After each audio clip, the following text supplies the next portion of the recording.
بإقالة السيد محافظ كركوك. كارمدان جبريارا برلمان عراقي رچنا جبو درخستنا پاريزگاري كركوكي نجم الدين كريم.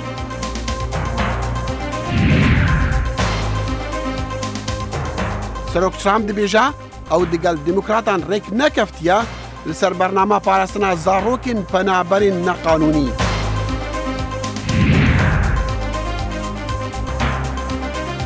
و آیفون برهمی خوی نو خستیا بازار تکنولوژیا نو پیریا.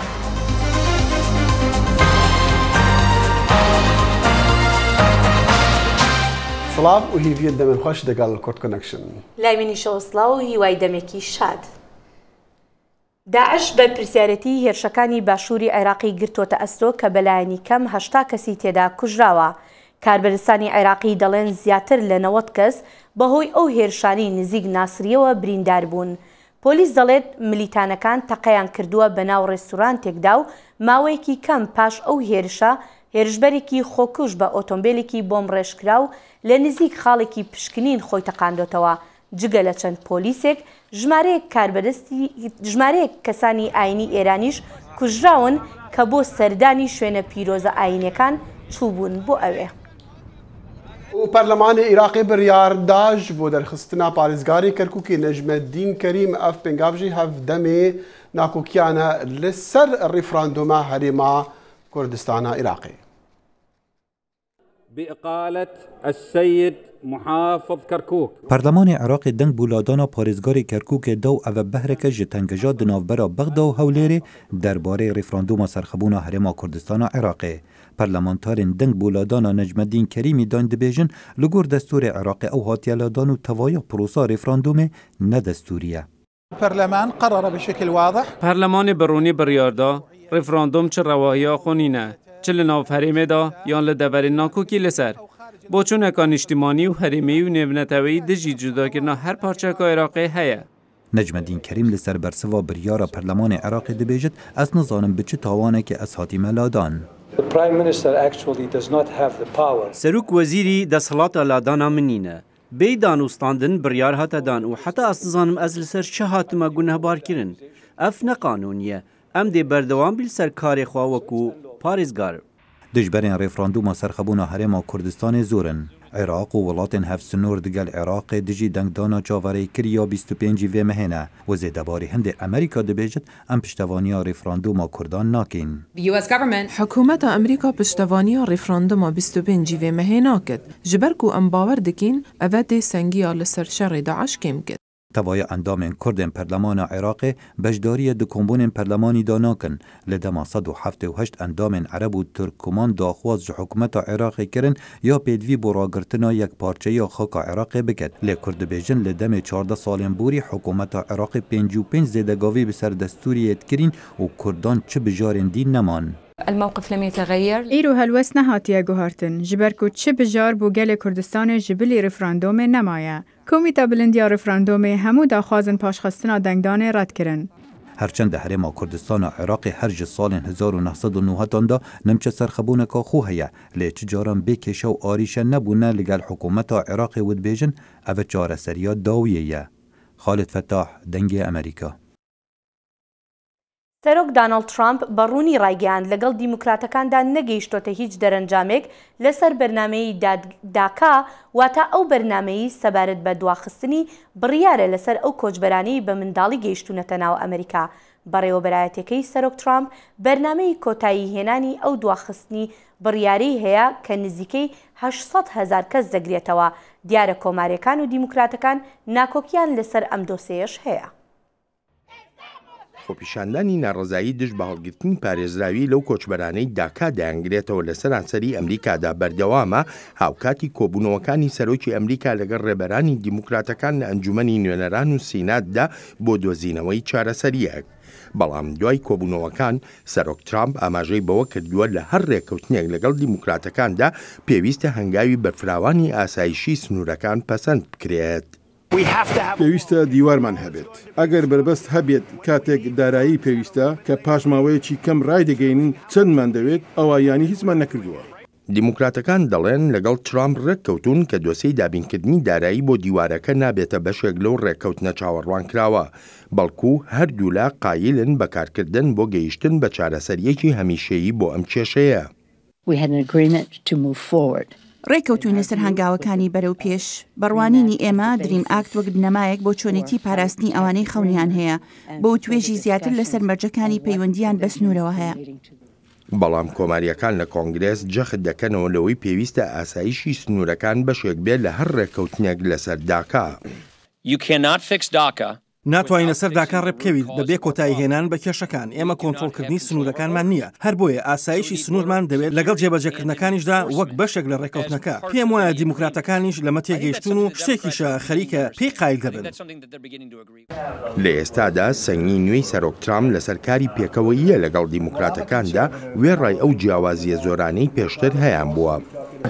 ئەگەر سەیری هەندێک لە بەرنووسە گرنگ و مەزنەکان بکەیت کە پەسەند کراون لە ڕێی هەردوولایەنەوە بووە.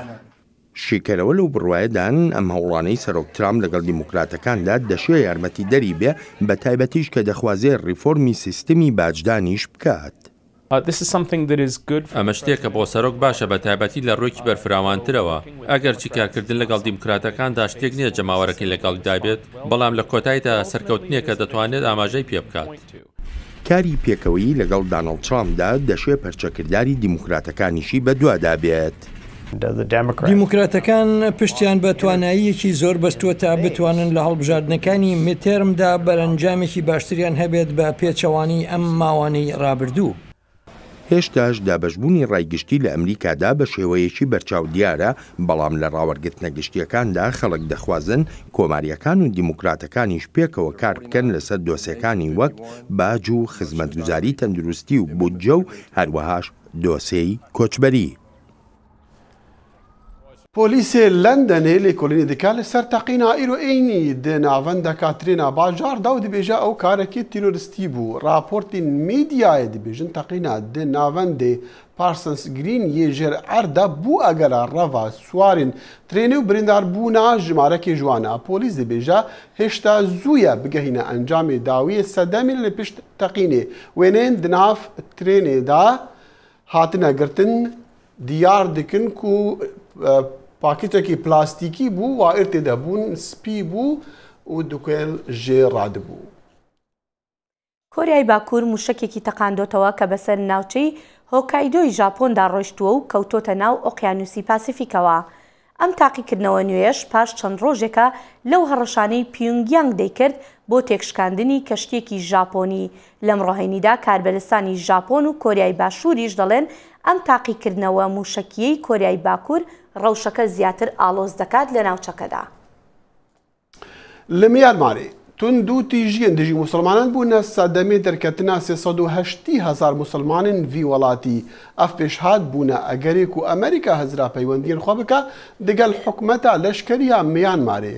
vê krîza mirovanî jî karîgerî kiriye ser dostaniya dirêjdema Amerîka digel rêbera demokratxwaz Aung San Suu Kyi. سەدان هەزار لە مسلمانانی ڕۆهینگیا دەگەنە بەنگلادێش. ئەوان لە ترسی بودایەکانی بە زۆرینە لە میانمارڕا خۆ دەرباز دەکەن کە نەتەوەیەگرتوەکان بە نمونەیەک لە پاکتاوی نەتەوەی دەزانێت. حکوومەتی میانمار ئەو لۆمەیانە بەڕاست نازانێت و دەڵێت تونند و تیژی کاری یاخیبوانی ڕۆهینگایە. ئەوە هەرە نیشانەی تازەیە کە قۆناغێکی گواستنەوەی میانمار لە شێوەی لەشکری ڕا بۆ دیموکراسی لە پاشەکشەدایە مەسەلەیەک بەلای واشنگتۆن زۆر جێگای لێوردبوونەوەیە. دەسەڵاتی میانمار پێویستە کۆتایی بەم قەیرانە بێنێت. من پێم وایە ئیدارەی ترامپ دەتوانێت ئەمە ڕوون کاتەوە کە ئەم شێوە هەڵسوکەوتە قبول ناکرێت. بەشی زۆری ڕەخنەکە لەسەر ئانگ سان سووکی ڕێبەری میانمارە. وەک سەلاکێکی لە مێژینەی دموکراسی ئێستا کەوتوتە بەر مەحکومکردن لەبەرەوەی لە بەرامبەر مەسەلەی ڕۆهینگیادا بێدەنگە. ئایا ئەنگ سان سووکی دەتوانێت لەشکر ڕابگرێت؟ لەوانەیە نەتوانێت، بەڵام من پێم وایە هەنگاو هەن کە دەتوانێت بینێت ئەگەر بێوێت. ئەگەر تەنانەت بۆ ڕاگررتنی کوشتارەکە بێدەسەڵاتە گەلێک دەیانەوێت لانیکەم ئاگاداری سەبارەت بە مەسەلەکە بدات بە جێگایەوە مەسەلەکەی بە گرنگ وەرنەگرتووە و تەنانەت جاری واشە ڕۆهینگیای وەک هەڕەشەیەک وێ ناکردووە وەگە و چالاکەی مافکانی مرۆڤ دەڵێت. لە گرفتێکی ئاوا تایبەتی ڕۆهینگادا هەردووچان ئۆهانگ سووکی و لەشکری بۆرما یەک ڕوانگەیان هەیە. بەڵام هەندێک لە واشنگتن هێشتاش ئەو وەک باشترین هیوا بۆ گۆڕانی دیموکراتیک لە میانمار دەزانن. ڕوانینی خۆم وایە کە ئەمریکا جای دەکاتەوە ڕێنمایی دەداتێ لە کاتێکدا لە ڕەوشێکی زۆر خراپدایە و ئەمە ژیانمەتی دەرنابێت. بەڵام لە سەرخۆی کاتی نەماوە. گروپێکی هەردوو پارتی لە سناتۆرەکانی ئەمریکا مانجی ڕابردوو بڕیاریان دەرکرد تێدا داوا لە سانسوکی دەکەن وەک خۆیان دەڵێن بە پێی وتە بنرخەکانی خۆی هەنگاو بنێت و سەرکوتی دڕنداری ڕۆهینگیا چارەسەر بکات. ئەم حوتووە سناتۆر جان مەکەین ڕاگەیاند پشتیوانی لە پێشنیازێک ناکات کە هاوکاری لەشکری لەگەڵ لەشکری میانمار زیاتر بکات. بەرەوەی هەر شتێک بکەین ویلایەتە یەکگرتووەکانی ئەمریکا دەبێت ڕێبەرایەتی و هۆڵانە بکات بۆ ئەوەی داوا لە نەتەوە یەکگرتووەکان بکات کە ئەم تاوانانە بخاتە ئەسوی حکومەتی بۆرما بەلای کەمەوە بە ناوی جینۆسایدەوە. و ئەوەش لە ژێنۆساید کەمتر نییە. گرفتە سیاسەکانی نێوان هەرێمی کوردستان و حکوومەتی نێوەندی عێراق زیاتر قوڵ دەبنەوە و ئاڵۆسریش دەبنەوە. لەم سەروەختەدا کە هەرێمی کوردستان خۆی بۆ ڕیفراندۆم لەسەر جیابوونەوە لە عێراق ئامادە دەکات. پەرلەمانی عێراق بڕیاری ڕەتکردنەوەی ڕیفراندۆمی داوە و هەروەهاش لادانی پارێزگاری کەرکووک لە پۆستەکەی. سرو عەبدولواحید سەرۆکی فراکسیۆنی گۆڕان لە پەرلەمانی عێراق میوانی کورد کۆنێکشنە. سروخان سەرەتا سوپاس دەکەم بۆ ئامادەبوونت. دەمەوێت لەو پرسیارەوە دەست پێ بکەم کە هەڵوێستی بزوتنەوەی گۆڕان چیە لەم بارەیەوە لەم ڕووداوانی کە ئێستا لە عێراق ڕوودەدەن. زۆر سوپاس. سەرەتای ئێمە سەبارەت بۆ بڕیاری پەرلەمانی عێراقی بەتوندی ڕەتمان کردەوە لەبەرەوەی پەرلەمانێکە کە جێگەی قوبوڵ نییە هەڕەشە لە هاوڵاتیانی هەرێمی کوردستان بکرێت. ئێمە وەک گۆڕان و کۆمەڵی ئیسلامیش کە لەگەڵمان بوون کۆنگرەی ڕۆژنامەنووسی خۆمان سازدا و بەیانی هەڵوێستی خۆمانمان کرد کە ئێمە دژی ئەم هەڵوێستەی پەرلەمانین. هەروەها ئێمە چۆن لە هەرێمی کوردستان دژی ئەوەین کە بەم شێوەیە و بەم ئالیەتە و بە بێگەڕانەوە بۆ پەرلەمان باس لە بابەتی ڕیفراندۆم بکرێت. بەڵێ باشە هەروەها گۆڕان و کۆمەڵی ئیسلامی بڕیاری ئەوەشیان داوە کە بەشداری لە دانیشتەکانی پەرلەمان نەکەن. ئەمەیان بۆچی؟ جارێ سەرەتای ئەمە هیچ بەشێک نەبووین لە بڕیاردان لە بابەتی ڕیفراندۆم تا بەشێک بین لە دواخستنی یاخود بە یاساییکردنی. ئێمە پێمان وایە ئەو بڕیاری کە درا لە سەبارەت بە ڕیفراندۆم بڕیارێکی نایاسایی و ناشەرعی بوو ئەبوایە پەرلەمانی کوردستان ئەم بڕیاری بدایە بۆیە ئەوەی کە شەرعی نەبێ ئێمە ناچین بۆیان بکەین بە شەرعی. بەڵێ سروخانێستا لە هەرێمی کوردستان کۆمەڵێک پەرسەند ناتۆتە پێشەوە بە تایبەتیش لە پاش کۆبوونەوەکەی ئەمریکا لەگەڵ لایەنە سیاسەکانی بابلین هەرێمی کوردستاندا. جا پێ دوایە لە دوای ئەم پەرسەندنانە ڕیفراندۆم دوا بخرێت؟ پێم وایە هەوڵێک هەبێ بۆ دواخستنی ڕیفراندۆم.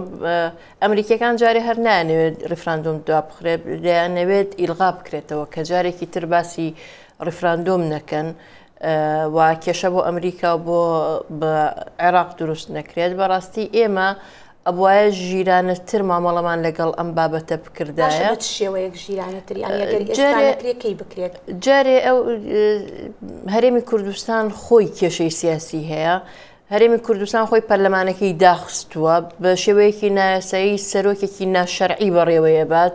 ئێمە جارێ خۆمان بە پەرە بە دیموکراسیت بین لە هەرێمی کوردستانی جا بچین داوا لە خەڵکی کەکەین دیموکراس بێت و وڵاتەکەی لەت بکات. ئێمە خۆمان جارێ نەمانتوانی لە ناوماڵی خۆمانە یەکدەنگ بین یەک هەڵوێست بین باوەڕی تەوامان بە دیموکراسیت هەبێ. ئێمە حیزبێک حکوممانەکە بنەماڵەیەک حکوممانەکات کە هیچ باوەڕێکی بە دیموکراسیت نییە لە هەرێمی کوردستان. بەڵێ باشە بەڵام لایەنەکانی تریش دەڵێن کە دەکرێت ئەم شتانە لە پاش ڕاگەیاندنیکی بابلین لە پاش ئەنجامدانی ڕیفراندۆم و هەروەها سەربەخۆیی چارەسەر بکرێت لەسەر ئەمەیانەڵی چی؟ جارێ ئێمە بەخۆ هەڵخڵەتاندنە ئەوەی کەوە ئەڵێت حەزی لەم مانەوەی پارتی دیموکراتی کوردستان و بەشێک لە یەکێتی و دوو بنەماڵە حکمی هەرێمی کوردستان بکە حەزیان لەمەیە. ئەگینا ئەگەر ئێمە ئێستا ناتوانین دیموکراسی بین بە حیاتی ناتوانین دیموکراسی بین. دیموکراسیت پرۆسێسە هەنگاوی یەکەم دەست پێ دەکات و بەرەبەرە خۆی گەوراکە. ئەمە لە هەنگاوی یەکەمەوە شکستی هێناوە. حکوومەتی هەرێمی کوردستان دوای 26 ساڵ لەبوونی هەرێمی کوردستان ڕۆژنامەنووس ئەکوژرێت کۆمەلگای مەدەنی ڕێی پێ نادرێت کە خۆپیشاندان بکە. خەڵک ئازاد نییە لەوەی کە ڕای خۆی هەبێت لەسەر بابەتەکان. پەرلەمان داخراوە سەرۆک ناشەرعیە لە دوای 26 ساڵ حکومڕانی یەک بابەت نییە کە دیموکراسی بێ لە هەرێمی کوردستان چۆن دوای دروستبوونی دەوڵەت ئەم دەوڵەتی کە دروست بێت دەوڵەتێکی پۆلیسی قەمعی دیکتاتۆریە کە بەم شێوە و ئالێتە دروست ببێت. بەڵێ سروەخان ئێستا لە وڵاتی یەکگرتوەکانی ئەمریکای تو ژمارەیەک دانیشتنت ئەنجامداوە و وەکو دەزانم لە چەند ڕۆژی داهاتوشدا لەگەڵ وەزارەتی دەرەوە دانیشتنت هەیە دەکرێت پێمان بڵێ داواکاریت لە ئەمریکا چییە؟ زۆر بە ڕاشکایی من بە ئەمریکەکانم وتووە کە ئێمە پێویستمان بەوەی ئەمریکا پشگیریەکی ڕاستەقینەی دیموکراسیەت بکات لە هەرێمی کوردستان دروستبوونی سەدامێکی کە و دیکتاتۆرێکی کە لە هەرێمی کوردستان زیان بە ئەمریکا و بە ناوچەکەش دەگەیەنێت بۆیە ئەمریکا دەبێت جەخت لەوە بکاتەوە پێداگر بێت لەوەی کە ئەبێت دیموکراسیەت هەبێت لە هەرێمی کوردستان دەستا و دەستکردنی دەسەڵات هەبێت لە هەرێمی کوردستان هەڵبژاردنەکان لە کاتی خۆیان ئەنجام بدرێت بۆ ئەمەش ئەمریکا حەقە مەرجی هەبێت بۆ دەسەڵاتدارانی هەرێمی کوردستان بۆ پشگیریکردن بۆ ئەوەی کە بتوانین دیموکراسیەت بە شێوەیەکی ڕاستەقینە پەرپاکەین لە هەرێمی کوردستان. سروە عەبدولواحید ئەندامی پەرلەمانی عێراق زۆر سوپاس دەکەم. منداڵانی کۆچبەر بە تایبەتیش ئەوانەی لە باوانیان جیابوونەتەوە لە بەردەم مەترسی پێشێلکاری و توندوتیژی جۆرا و جۆردان بەپێی راپۆرتێکی نوێی نەتەوە یەکگرتوەکان ئەم راپۆرتەش لە کاتێکدایە کە جیاوازیکردن بەرامبەر بە کۆچبەران لە ئاستێکی بەرزدایە بە تایبەتی ئەوانەی لە دەریای ناوەڕاستەوە دەپەڕێنەوە بۆ ئەوروپا. به سادان زاروکین پنابرج عراق و سوریه و افغانستانه اوج دورندن توشی شری بوین لهرما بالکان آسماینه دمواند خواست بگهن روش هلاتا اروپا. آژانس نتوینیک بویا پنابران و صندوق زاروکان یا نتوینیک گرتی دگل حکومت سربیا کار کریه ری بدن زاروکین پنابر بچن خوندنگهان حتی دم بریار پاشا رو جوان دیار دبم. از باور دکم باشه و از جوی دبستانی حز دکم. اف باشترش دبستانا معابره از جوید حز دکم. وزیر کاری سربستانه زوران جورجویچ دبیجه هر زاروککی مافی پرورده کرنه هیا. ام دخوازین پروردکا باش پیشکشی وان زاروکا بکین چندیک و اولوی درینه. ینکو بتنج بو در بازمونی لسربیا دمینن. سرکار خوندنگه ها ده جوون رستیک دبیجه زاروکین پنابر خواباش دگنجینن. Ovi učenici koji su došli اف زاروکین هاتین به تایبەت ئەوەن دەگەلمە ڕەفتارێکا کەلتوری هەیە و گەلک بووینە هەواڵێن یەک وێ جا پرزگرێک نینە. لێ هەندێک دای باڤن سربی بە گەرمی پێشوازیە وان ناکەن. زارۆک نامادەنێ ماڵبات نامادەنێ ژینگەه ژی نەهاتیە ئامادەکردن ئەز هزر دکم گۆڤێرانیەکە زۆر بە ئەو هشمەندی و یامە و گەلەکی بسەر هەفتوو دەناچێ ئەم نزانن کا دەرزی لوان هاتیە دانیان نە ئەم پرس ji xwe dikin gelo li welatin ew hatine parastina saxlemiyê heye an ne herwiha ew zimanê sirbî naaxivin wan sistem û adetin din hene. پرانیا وان زاروکان دای باف هنه کو پشتی خوندنگه بچنف دف لی نتوینیک بوی راگهاند کو 30,000 زاروکین تمام بچوک ده دما ریبیتی دا جمال باتن خجدا بوینه و به پاراستن ماینه افکچه افریقی ده دمه گشت ایتالیا دا بو قربانیا قاچاقچیان. اوی گوته من از به هاریکاریاوی بکم لسالونه وقتا از گهشتم ور اوی از برم سر کولانی و گوته من لازم تو شلوارکی و ستیانکی لبرخو بکی و بکولانی ده بریوه بچی. راپورت داخوازا خردکنا خزمتین بو زاروکین پنابر و هولین شار دیجی قاچاقچیاتی مروان نیارتیا رگزی نجات پرستی و خستنا فرق و جدایان هم بر پنابران دکم. و ده بريت ماكورك دبلوماتي أمريكي تايبتي شري دجي كومالا دولتا إسلامي داعش قد بجارة لبيش ريبرين كردان هنا جبو چارسر كنا برسين بيچارة ماين ديگل بغداي ويقول أمريكا وتفايا هف بيمانان يك هلوست هيا لهمبر ريفراندوما هريمي قالوا تشرو فكرن هنا جبو قوتنين ماكورك دقل ما جلندني بسكايبي مسعود لاوة جيكري سرني بسكاري روجنامة الشرق الأوسط كاكا مسعود سباس بو آمده بوني جنابت هر لسرتاي راقيانديني ريفراندوم أمريكا وهو بيمانانش بشتواني ليان نكردوا مكورك بكرد دالي استا راقرن أم ريفراندوم راقرن شو شكرنوي جنابت بو لدوادا كاني چيا سپاسان دەکەم بەڕاستی دەبێ چەند فاکتێکی ئێمە بیزانین یەکەم ئەوەیە کەەوە دۆناڵد ترامپ سەرۆکی ئەمریکا لە دنیای بزنسەوە هاتەوە تەناو دنیای سیاست و بووە بە سەرۆکی ئەمریکا هەموو هەڵوێستێک وەردەگرێت بە مەبدەئی زەرەر و قازانج دیارە دۆنالد ترامپ لەو کاتەدا قازانجی نییە وەکو وڵاتی ئەمریکا ئەو پرسە ئەنجام بدرێ باسی ڕفراندۆم ئەنجام بدرێ بۆیە لە چەند دایەکەوە پێشتر وەزیری دەرەوە تێلەرسۆن داوای کردووە تەعجیلی بکەن پێشماوەیەکتر سەفیری ئەمریکا لە بەغدا بە ئاڵا تاالبانی گوتووەکەوە ئێوە سێ خەیارتان لە پێشە وەکو تهدیدێک تقریبن وتبووی کەوا سێ خەیارتان لە پێشە یەکەم کەوا ئەم ڕیفراندۆمە ڕاگرن و موعیدێکی تریش دیاری نەکەن لەو کاتەدا ئێمە بەردەوام دەبین لە دام و پاڵپشتی کوردەکان و هەرێمی کوردستان خەیارەکەی تر خود بە هەڵبژاردەکەی تر ئەوەیەکەوە ئیسیفتاکە بکەن ڕفراندۆمەکە بکەن بەڵام ئەو ناوچە ناکۆکانەی کەوا لەگەڵ حکوومەتی بەغدا لەگەڕی نەبێت طبعاً بێگومانەوە کەرکوچ دەگرێتەوە کەسیش قبولی ناکە و لەو حالەتە وەکو ئەمریکا ئێمە هیچ مانعیمان نییە بەڵام پشتیشتان ناگرین کۆمان کردەکەی خاری سێم ببوور خاری سێم ئەوەیەکەوە بە ڕیفراندۆمەکە بکەن و لە هەموو کوردستان و ئەو ناوچە ناکۆکەکانیش بەڵام ئێمە پشتان ناگرین دنیا بۆ خۆشیش ڕوویدا هەر ناتوانین پشتان کاکە مەسعود مەبەستمان لێرە ئەوەیە قسەکانی من کورد بە تایبەتی کە ڕاستەخۆ بوو لەگەڵ کاربەدەستان لەگەڵ بە تایبەت سەرۆکی هەرێم قسە دەکاتن بەڵام لە کۆنفرانسەکەدا کۆنفرانسی ڕۆژنمونی سەربیستمان کە دەڵێ بژارە لە پێش ڕێبەرانی کورد هەیە و توێژ جددی لەگەڵ بەغا سەرۆکی هەرێم داوای زەمانە دەکات یعنی لە بینی ئەم دووشە بژارە و زەمان چۆن ئێمە شتەکان تێبگەین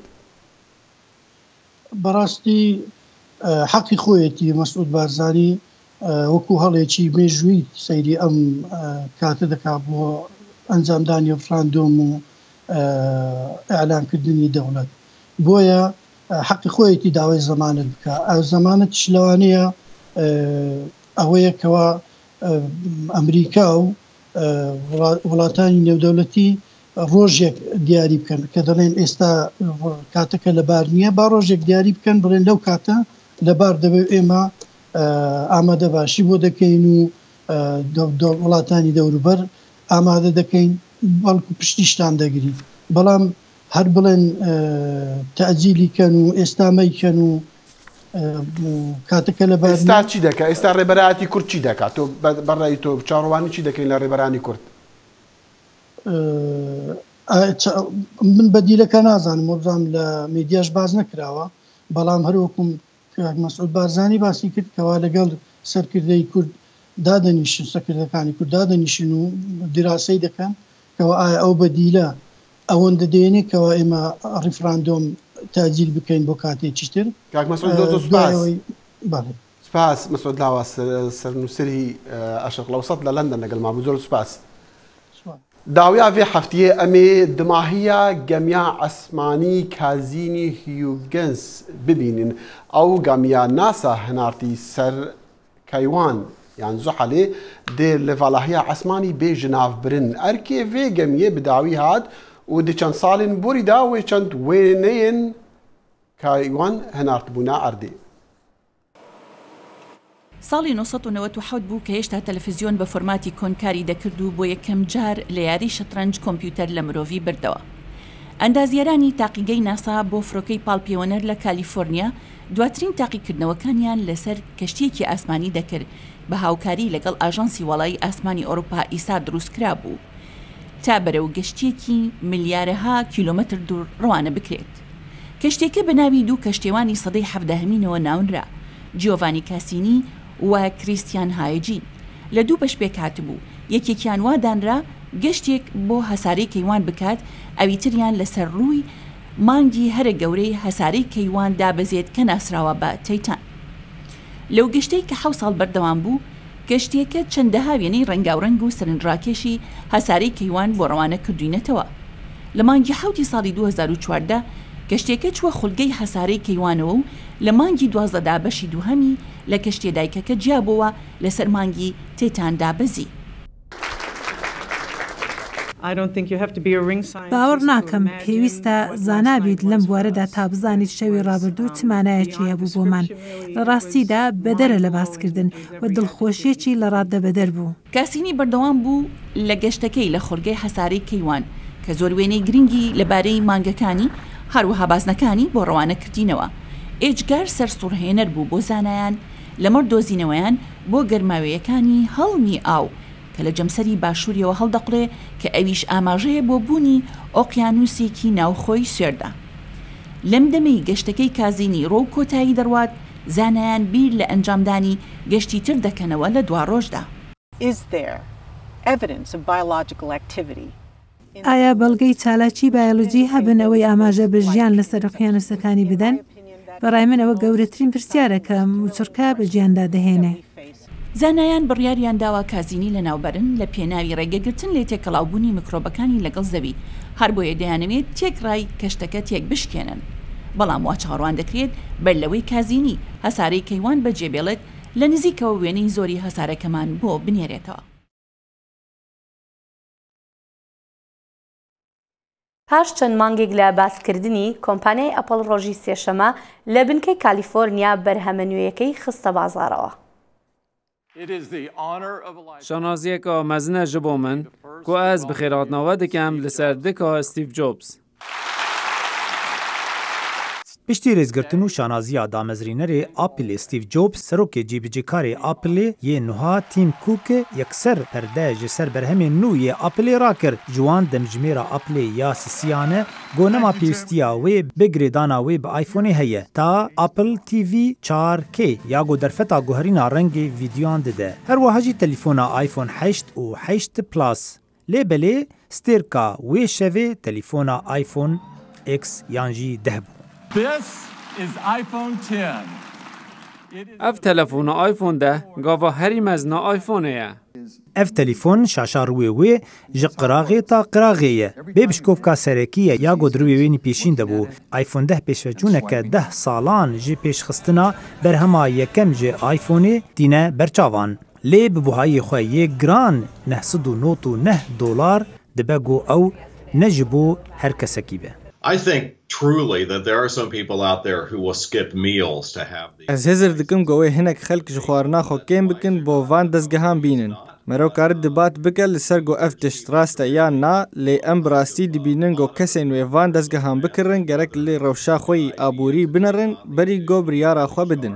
Kampanya telefon û pêwendiyan wê hewl bidin got telefona nû iPhone 10 bê karbînin û derbasî sîstema xwe bikin.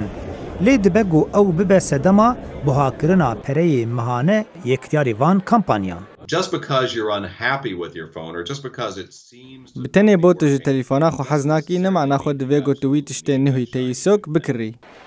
Ger bi rastî tu bixwaze telefona xwe ya kevin biguherîne bi ya nû hema here firocgehên nêzîkî xwe û li wê de telefona xwe bistîne wisa kiryarên lê Çînê dikin. Êjaya gotinê got Çîn bazara herî bi lez mezin dibe ji iPhoneê re. Li ser înternetê hatiye balavkirin ku bihayê wê ji $1225 zêdetir e. Ez dibînim ev yek temam e. Ez li bendê me kanê rastî hêjayî vî bihaya yan na. Hemrik dibêje tevî buhayê iPhone 10 jî lê belê ew bê hevrike ji aliyekî din ve jî hin rexnevan dibêjin buhayê wê yê giran dibe got guhertineke mezin di kiryarên wê de bikin û berê wan bi aliyê cûreyeke din ji telefonan biçe. هێشتا 6 مانگ ئەوە نەکردووە یەکسەر بچینە دا؟ نه ناچینە دە جارێ ئێم ئێستا لە حوتین ئێستا وابزانەوەی تۆ حوتەوەی منی شەشە ئەمجا 8 پلاس هاتوو یەکسەر دەیەکەش ئێکسا بەڵامە بێ پری ڕکۆردیکەی دەخی لە ئێستاوە ناتوانێت پێشتر ئەگەر بتەوێ پێم وابێ لە ماوەی هاتووە ئیترەکەوێتە بازارەوە ئەتوانی ئۆردەری بکەی بەڵام هەتا بۆ دێتەوە ئژماوەیەکی پێچێت تا بتوانی هەڵیگری هەتاوی دەمی هەموو دەمان هەر شاد وەختەوەر بن خۆدا حافیز بۆ ڕۆژا سێشەمبە و جارەکە دی دیگەل کۆت کۆنەکشن کاتێکی خۆش.